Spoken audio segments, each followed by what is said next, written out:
Hello, this is Richard at Expedition Tracking. I'm here today to showcase our tracking platform to you.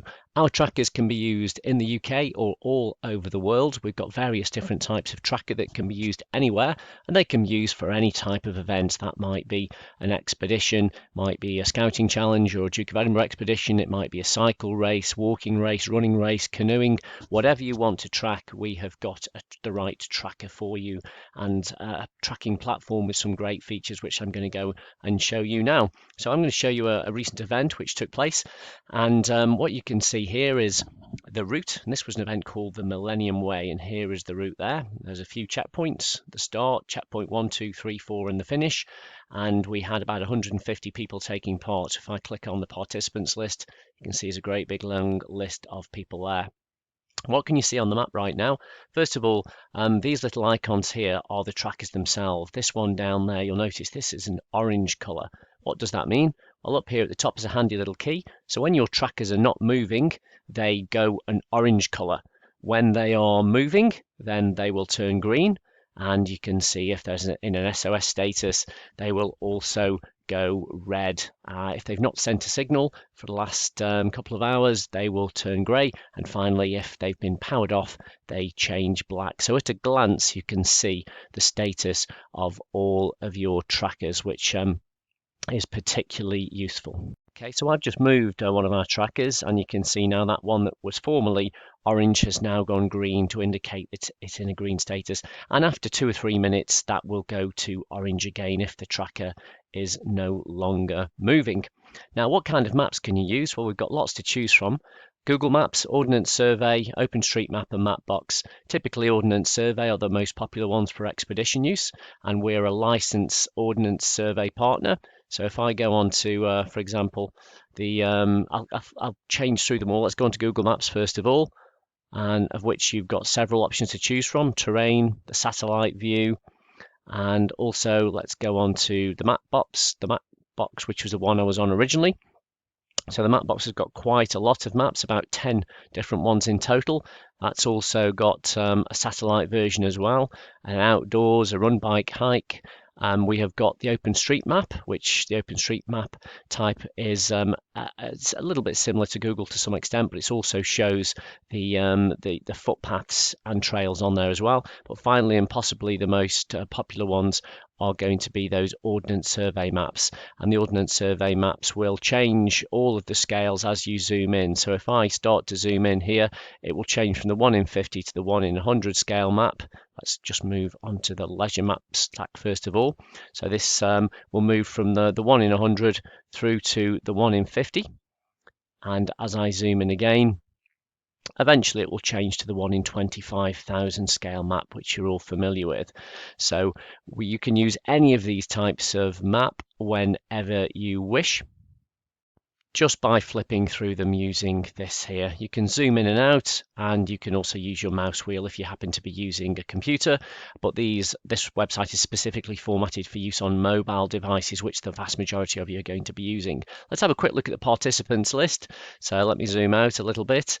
Let's have a look. We've got, as I say, 150 different runners on this particular map, and if we wanted to find one in particular, if I was to type in at the top Simon, anyone with the name Simon would be shown in the list here. Let me just pick a number instead. So the trackers, you can assign a bib number to them, and in this case number 61. If I hover over number 61, have a look what happens to this flag over here. You'll see it gets highlighted, so it's easy to pick out. But even better than that, it will also allow you to click on the zoom button and zoom directly to that person, so he's easy to spot. And the other interesting thing you can look at is where that person has been today. So if I click on that little line, you'll notice a black line appears, and that shows his actual route. Let me show that a little bit more clearly here.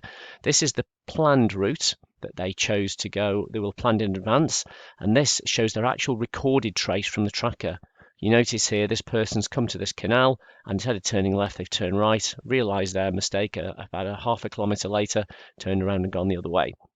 So very useful to be able to see and show a group perhaps where they've gone wrong. You can download this recorded path as a GPX or a KML file. You can import this directly into the OS mapping, into EDV or any other application which you might use. And what you can also do, another very handy feature, is there's a little bar that appears across the bottom once you've highlighted one person's name, and you can see the person's name and the time of day. And the little white circle there, as you move along the path, shows you where that person was at that particular date and time. So you can really show a group exactly where they were at any point in time throughout the whole of their effort that day. Finally, the other button is very useful, and this will give you Google directions from wherever you are. Let's say you're holding a phone somewhere in the middle of the countryside, and you need to find Will. Where has Will gone to? He's over here. Well, he's just called me and says he's got a problem, or perhaps they've pressed SOS. You can just click on this button here. This will then launch Google Maps on your mobile or on your computer, and then plot a route to where they are. And you can obviously choose walking rather than cycling, which I've done, and it will tell you how to get to that person very quickly in case you need to pick them up. So it's a very useful feature. Okay, let's zoom back onto the map. You can also show kilometre data in the GPX files. A little bit more of an advanced feature, but we can show you how to do that if you're particularly interested. So it'll record the kilometres as they go along, so you can see how far each one has done. And that data is similarly reflected in the leaderboard here at the top. Let's go into the leaderboard. This is not just used as a leaderboard, but also used to record the times that people get to checkpoints. So they don't have to be an official race, but in the case that if it is an official race, it will put them in order of the first person to reach the finish, for example. It'll put them in that order. So what you can see here is the person's rank, the bib number, the name, the number of kilometres that have been travelled, the time that the tracker last sent an update, the average speed which they've been going at, and the time which they reached each of those checkpoints in. And in the event that it is an event, let me see if I can show you any that might have ETAs. I'm not sure any of them do. They do. One here at the bottom. If they have yet to reach a checkpoint, it will give you an ETA, an estimated time of arrival at the future checkpoint, so you can make sure you're in the right place at the right time. The final thing I didn't show you were these dots at the beginning of the screen. These dots show the battery level. If it's below, if it's above 50%, it'll be green. If it is below, it will be 48, and eventually it drops down to red, so you can see at a glance in case there's any battery issues with any of the trackers. But given that the trackers typically last 4 to 7 days, you should never really encounter any issue on an expedition. And we can also share USB cables with you in case you want to use them for longer than that. You notice when we hover over, it will also tell you the name of the person, the time the last update was sent, the battery percentage, the tracker ID, and also a long and latitude as well. Hopefully that was a useful introduction to our tracking system, and we hope you will become one of our customers, and we look forward to helping you with your tracking needs in the future. Thank you.